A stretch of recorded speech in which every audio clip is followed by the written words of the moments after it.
Assalamualaikum warahmatullahi wabarakatuh. Selamat pagi dan salam sejahtera untuk kita semua. Perkenalkan, saya Wahyudi, salah satu dosen dari Fakultas Ekonomi dan Bisnis Universitas Primagraha dari program studi S1 Manajemen.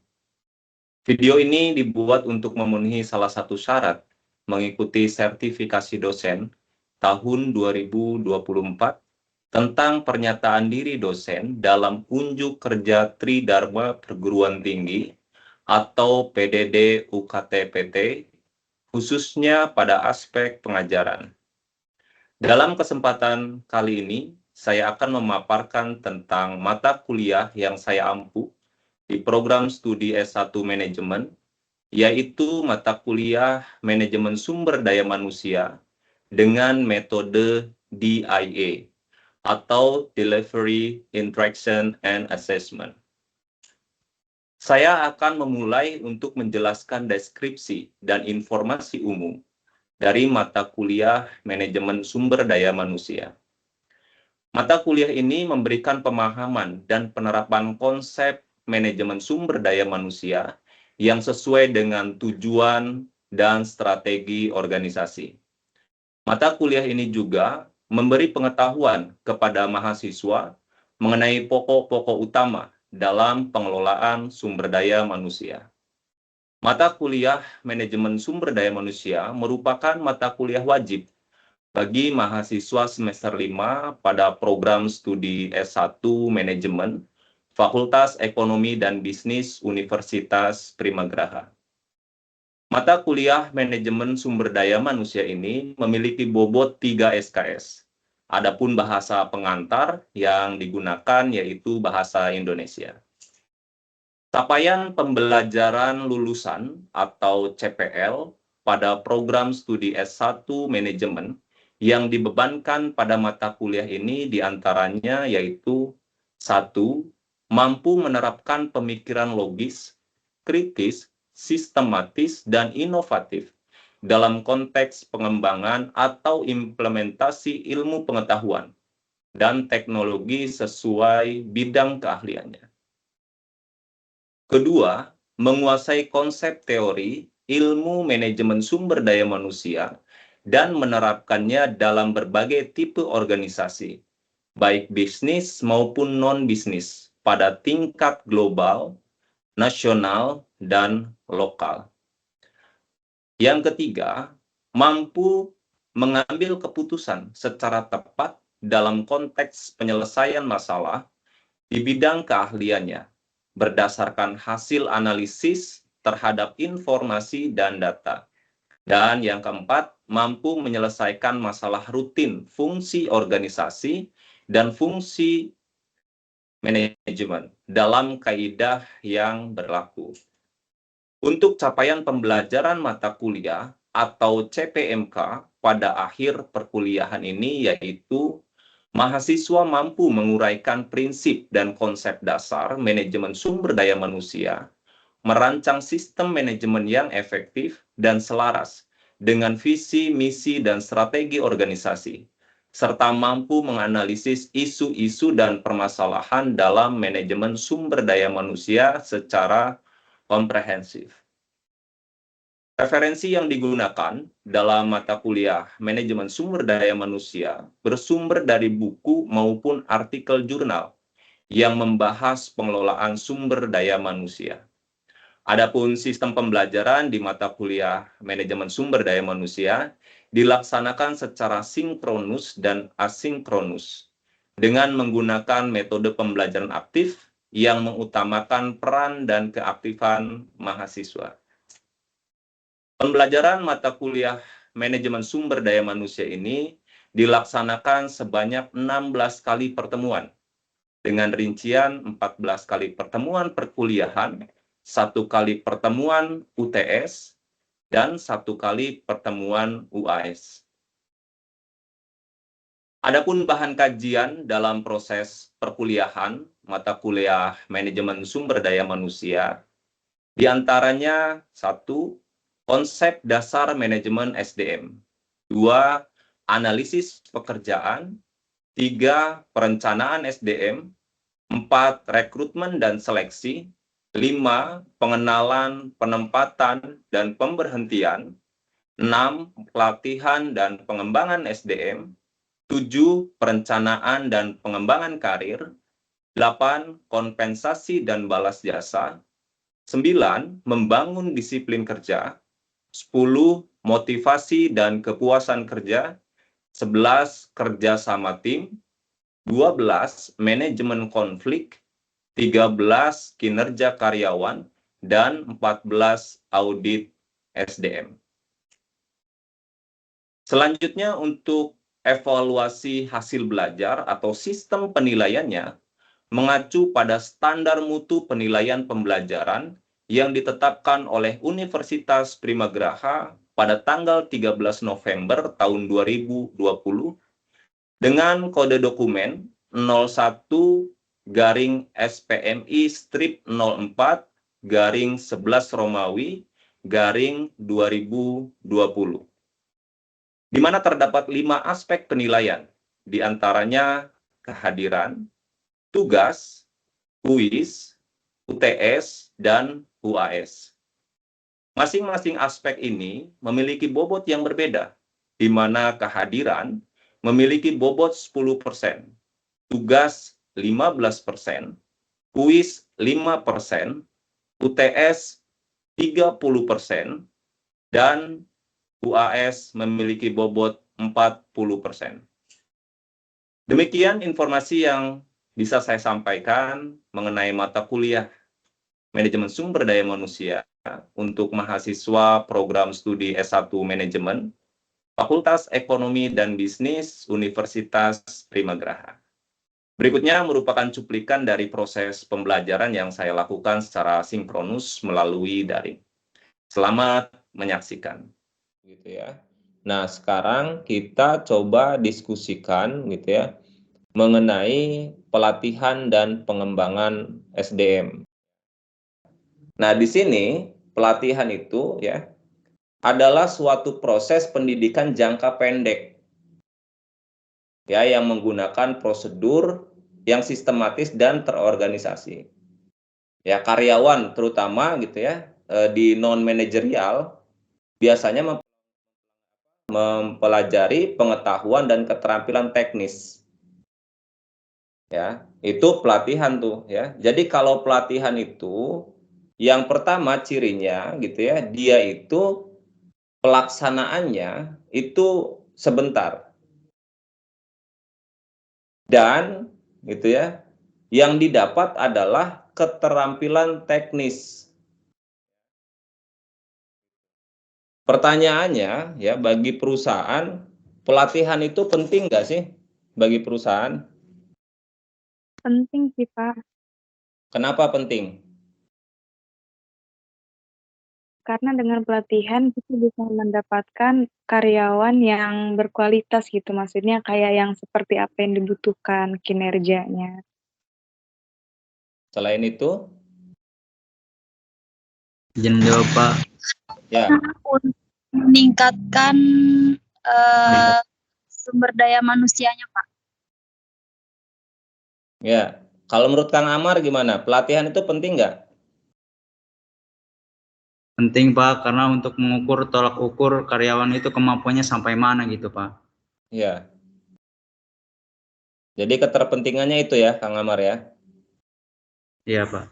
Oke, kalau menurut Kang Hawasi, penting nggak? Pelatihan itu penting nggak sih bagi organisasi ya atau perusahaan? Tergantung kebutuhan Pak. Ya. Bisa jadi penting, bisa jadi kurang penting juga Pak. Mungkin tergantung kebutuhannya Pak. Ya, pentingnya dari sisi mana Kang Hawasi? Penting kalau misalnya ada sesuatu yang harus ditekankan lagi atau misalnya keahlian yang harus ditingkatkan gitu Pak. Tapi kalau misalnya nggak penting, kalau misalnya sudah berjalan seperti seperti halnya gitu Pak. Udah Ya. berjalan kayak gitu sih Pak menurut saya. Iya. Oke, makasih Kang Hawasi. Kalau menurut Kang Saipullah, ya Kang Saip, penting nggak sih pelatihan itu bagi organisasi? Penting nggak menurut Kang Ya Saip?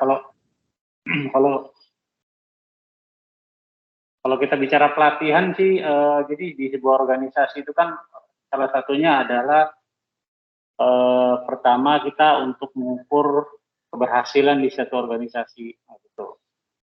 Yang pertama jadi kita bicara people lah ya kan, bicara orang. Nah, mau tolak ukurnya people itu kan salah satunya adalah pelatihannya itu. Pelatihannya nanti kan dibuat pelatihannya itu setelah dilatih nanti kan ada evaluasi. Dari evaluasi baru kita bisa melihat gitu. Jadi bagaimana hasil dari pelatihan itu bisa menjadi tolak ukur dari keberhasilan dari evaluasi itu di suatu organisasi. Manfaatnya apa ya, tentunya buat perusahaan sih, buat perusahaan atau organisasinya itu kedepannya artinya dari people-nya itu berarti progresnya artinya kalau katakanlah nilainya 100, oh iya ternyata hasil evaluasi ini dari 100 orang ternyata nilainya 100, yang 100 itu 80 orang gitu. Jadi oh iya hasilnya survei ternyata bagus. Jadi untuk tolak ukur terkait dengan pelatihan gitu. Ya, berarti penting ya Kang Saipullah ya. Pelatihan itu bukan hanya bagi karyawannya tapi juga bagi organisasi ya. Betul Pak. Baik, terima kasih Kang Saipullah ya. Pada intinya tadi ya, menurut Kang Saipullah itu baik untuk organisasi maupun karyawan gitu ya, pelatihan itu sangat penting gitu ya. Oke, kita lihat ya, tujuan dari pelatihan itu dilakukan untuk apa sih ya? Setidaknya ada 6 di sini ya, tujuan dari pelatihan itu. Yang pertama adalah untuk meningkatkan kuantitas output. Ya, kalau disebut kuantitas itu kan berkaitan dengan jumlah gitu ya. Gitu. Misalkan gitu ya, bagian penjualan gitu ya. Misalkan Teh Nurul, Teh Ratnawati gitu ya, Kang Suebi gitu ya. Ini bagian penjualan gitu ya. Nah, ada beberapa misalkan kelemahan dari ketiga orang ini ya, salah satunya komunikasinya kurang. Ya, maka perusahaan itu ya melatih karyawan itu atau melatih 3 orang tadi itu teknik berkomunikasi ya. Sehingga apa? Sehingga ketika melakukan penawaran penjualan kepada konsumen si barang tersebut atau produk tersebut bisa terjual. Ya. Salah satunya itu ya. Jadi untuk meningkatkan kuantitas output. Kemudian untuk meningkatkan kualitas output terkait dengan pekerjaan-pekerjaan. Kemudian untuk menurunkan biaya limbah dan perawatan. Kalau misalkan orang yang sudah terlatih gitu ya, itu kan kalau di perusahaan itu ada bahan baku gitu ya untuk membuat suatu produk. Kalau orangnya sudah terlatih gitu ya, maka cenderung akan sedikit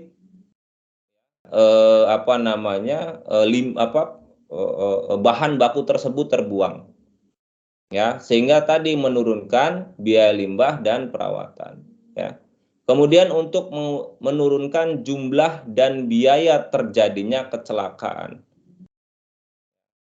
Nah, ini penting nih ya di perusahaan itu. Jadi kalau dia sudah terlatih gitu ya, maka ya bisa saja tidak terjadi kecelakaan di tempat kerja. Sudah kita ketahui bersama begitu ya bahwa beberapa perusahaan itu rentan sekali ya terjadi kecelakaan di tempat kerja. Karena kenapa? Mungkin saja mereka tidak tahu cara mengoperasikan alat itu. Atau tidak adanya rambu-rambu. Atau orang itu, karyawan itu tidak tahu rambu-rambu itu. Kalau di perusahaan kan ada yang namanya K3 itu ya. gitu. Jadi karyawan diberikan pemahaman kalau melihat simbol A gitu ya, itu menandakan apa.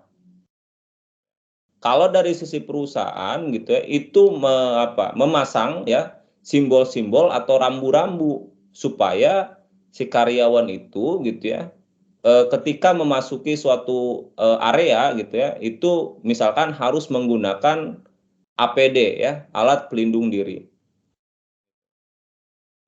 Jadi bukan hanya dari sisi karyawan gitu ya, tetapi juga harus dilihat dari sisi perusahaan. Kemudian untuk menurunkan turnover intention, turnover intention to leave nantinya gitu ya. Artinya menurunkan keluar masuknya karyawan.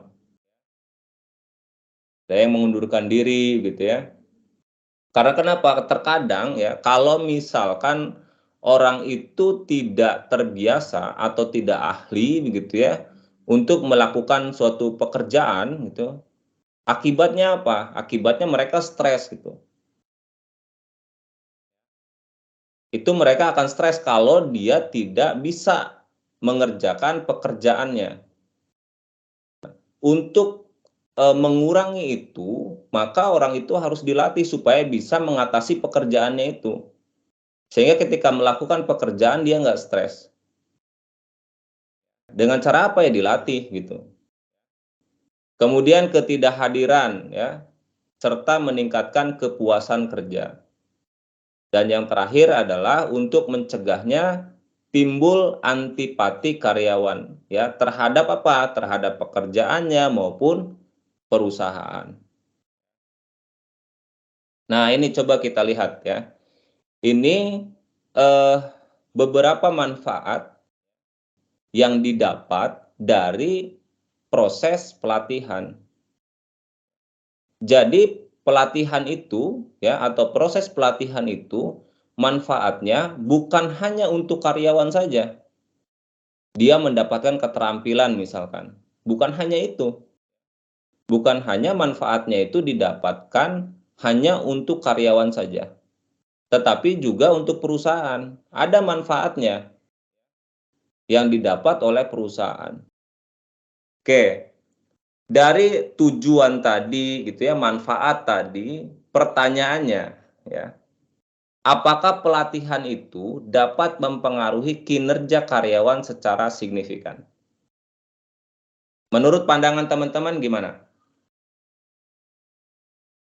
Ada yang mau berpendapat? Silakan. Menurut saya nih Pak ya, pandangan saya Ya. itu sangat bisa sekali gitu merubah cara kerja karyawan secara signifikan gitu Pak. Jadi dari yang tadinya emang tidak tahu menau gitu kan tentang rambu dan lain-lain gitu kan misalnya tentang pelatihan kebakaran APAR ataupun apapun gitu Pak yang tadinya awam gitu Pak. Misalnya contoh pelatihan APAR nih Pak. Saya pernah pelatihan APAR waktu itu dari perusahaan langsung yang tadinya ya tidak tahu gitu Pak cara menggunakan cara membukanya atau menyemprotkannya yang tadinya tidak tahu. Sekarang saya menjadi tahu dan lebih waspada aja gitu. Itu bisa sih Pak merubah gitu. Dengan pelatihan itu bisa merubah kinerja. Bisa mempengaruhi secara signifikan ya, Kang Hawasi ya. Iya Pak. Baik, terima kasih. Kalau menurut tema Viola, mana nih? Masih ada nggak tema Viola? Mana menurut pandangan tema Viola gimana?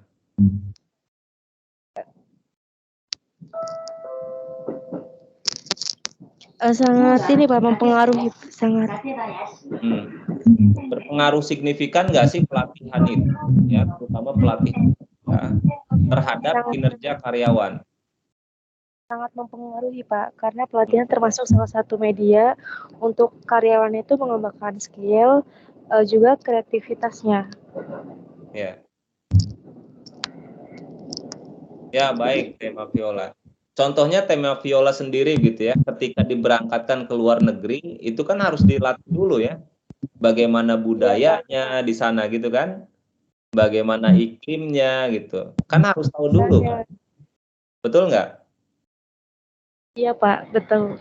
Ya, berarti menurut tema Viola itu kalau sudah dikasih tahu kayak gitu, kira-kira berpengaruh signifikan nggak terhadap kinerjanya tema Viola? Kalau itu misalkan berkaitan dengan pelatihan kerjanya.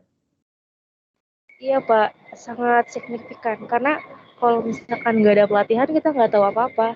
Nah, terus adanya pelatihan itu jadi pas kita terjun langsung nih di kerjaannya, jadi oh iya ya ini tuh yang waktu itu latihan, oh iya ya ini tuh yang ini.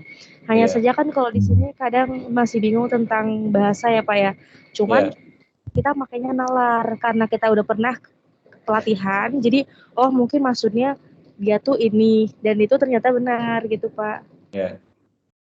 Itu yang dirasakan begitu ya ketika kita mengikuti pelatihan, ketimbang tidak ikut pelatihan gitu ya. Begitu ya tema Viola ya. Iya Pak. Ya, baik, terima kasih. Ada yang mau berpendapat lagi? Silakan kalau ada yang ingin berpendapat.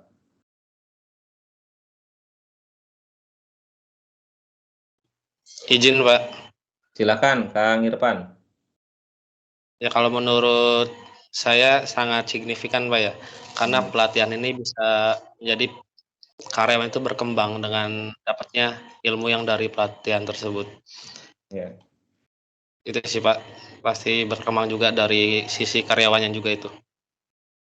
Ya, orang itu kan sudah dilatih gitu ya. Masa iya sih gitu dia tidak berkembang pengetahuannya gitu ya, keterampilannya dan lain sebagainya gitu ya. Oke, ada yang berpendapat lagi? Oke, ya. Jadi kan tadi Ini ya. kan sebenarnya ini kan korelasi sih, lebih ke korelasi artinya ya kan saya sudah dilatih nih gitu kan, sudah dilatih dilatih operasi mesin gitu kan atau apalah gitu. Artinya kan ini korelasinya sama output yang hasil pelatihan nih. Betul ya Pak ya?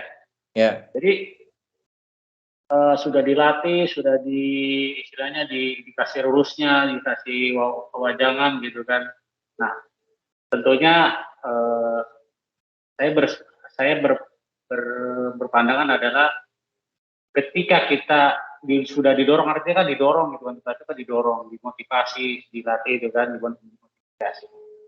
Ketika sudah didorong, dimotivasi, pastinya kita sudah terjun di lapangan gitu kan, sudah dilatih itu di operasi mesin gitu kan. Yeah. Saya udah tahu nih harus ngapain gitu kan. Saya udah tahu nih operasi mesin ini, ya harusnya saya udah bisa nih. Jadi dari situ kan artinya satu yang didapatin adalah pertama adalah motivasinya. Dengan motivasi artinya orang itu akan semangat gitu kan, akan semangat, terus yang antusias juga gitu ya. Pasti yang didapat akhirnya output dari perusahaan itu gitu, dari organisasi itu pasti yang didapat. Itu tentunya pasti sangat signifikan, tentunya dari sisi perusahaan yang didapat sama kinerja karyawannya juga pasti meningkat gitu dengan motivasi atau dorongan itu dari hasil dari pelatihan yang akhirnya pada akhirnya ya berdampak di sini artinya berdampak positif gitu, dari people atau orangnya. Gitu. Ya, baik, terima kasih Kang Saifullah. Ada yang lain, Teh Ersa ingin berpendapat? Ya, jawabannya nggak jauh-jauh dari yang sudah-sudah sih Pak. Karena memang kan perusahaan pastinya sudah memfasilitasi ya pelatihan itu untuk karyawan-karyawannya untuk meningkatkan kinerjanya gitu sih Pak. Paling. Terima kasih. Ya, karena kalau kita lihat tadi tujuan dilaksanakan pelatihan itu tadi untuk terkait dengan kuantitas gitu ya, kualitas gitu. Nah, mungkin kan rata-rata di sini bakalan setuju bahwa pelatihan itu bisa mempengaruhi karyawan tuh ya dalam hal kinerja ya itu secara signifikan.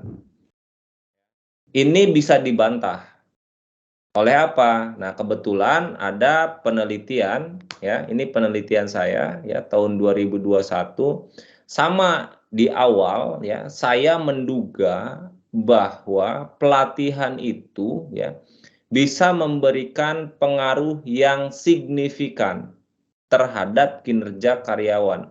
Asumsi awal, masa iya sih orang sudah dilatih itu tidak berubah perilakunya, ya perilaku kerjanya gitu kan, sehingga kinerjanya tadi meningkat atau berpengaruh signifikan terhadap kinerja. Itu awal pemikiran saya. Tapi setelah saya lakukan penelitian ya di salah satu perusahaan mobil penjualan gitu ya, Toyota, ternyata pelatihan itu tidak berpengaruh signifikan. Nah, pasti aneh kan? Kenapa gitu? Kan asumsinya masa iya sih orang sudah dilatih ya, itu nggak ada sedikit pun perubahan gitu. Nah, coba kita lihat ya, alasan kenapa sih itu tidak signifikan gitu. Di sini alasan tidak signifikan, pertama, itu karyawan masih merasa kesulitan ya dalam melakukan pekerjaannya walaupun ia sudah mengikuti pelatihan. Karena kenapa? Teori yang diberikan ternyata gitu ya, itu justru berbanding terbalik dari kondisi yang sebenarnya di lapangan. Jadi yang diberikan apa gitu ya teorinya ya, atau materinya gitu. Tapi praktek di lapangan itu berbeda. Nah, di sini alasan tidak berpengaruh signifikan itu ya, ada beberapa, kalau tidak salah ini kurang lebih 5 ya. Kenapa ini tidak signifikan? Yang pertama, karyawan merasa kesulitan ketika menghadapi pelanggan yang komplain. Padahal dia sudah dilatih ya. Tapi ini ya hasilnya gitu. Ya, kemudian kesulitan membangun kepercayaan kepada pelanggan. Karyawan belum bisa memberikan solusi terbaik ketika konsumen merasa kecewa dan marah. Artinya apa, teman-teman? Ketika kita nanti mungkin sebagai manajer, ketika ingin melakukan pelatihan, ya program pelatihan, maka kita harus tanyakan tuh, apa sih kesulitan karyawan itu dalam bekerja? Sehingga itu menjadi dasar kita untuk menyelenggarakan pelatihan. Jangan mentang-mentang misalkan di perusahaan itu, misalkan perusahaan mobil gitu ya, ada produk baru, semuanya harus tahu gitu. Tidak ya. Karena mungkin saja ada beberapa karyawan gitu ya yang tidak butuh pengetahuan itu. Nah, makanya gitu ya untuk menyelenggarakan pelatihan, maka ya perusahaan gitu ya harus melakukan terlebih dahulu yang namanya TNA, Training Need Analysis ya, atau analisis kebutuhan pelatihan. Supaya apa? Supaya ketika perusahaan itu melakukan pelatihan, maka tepat sasaran. Karena kan kita ketahui gitu ya bahwa biaya untuk melakukan pelatihan itu tidak sedikit. Cukup mahal lah untuk menyelenggarakan pelatihan itu. Maka supaya tepat sasaran, supaya efektif gitu ya, harus dilakukan terlebih dahulu yang namanya TNA, Training Need Analysis, atau analisis kebutuhan pelatihan.